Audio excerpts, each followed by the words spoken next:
Hello guys, मार्गशीर्ष महिन्यात ना विदर्भातल्या अनेक गावांमध्ये शेतामध्ये जेवण असतं. ते जेवण असतं पानग्यांचं. या डिशला पानगे असं म्हणतात. तुमच्या भागात या डिशला काय म्हणतात ते मला कमेंट सेक्शनमध्ये नक्की कळवा. आता हा पदार्थ शेतात बनत असतो. गोवऱ्या अशा पसरवलेल्या असतात.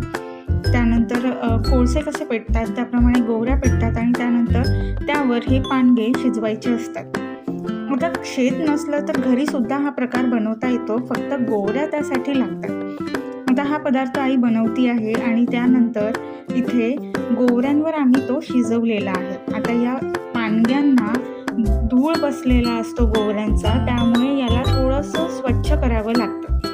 आता पानग्यांना स्वच्छ करण्यासाठी आई पानग्यांना झोपाळा देती आहे.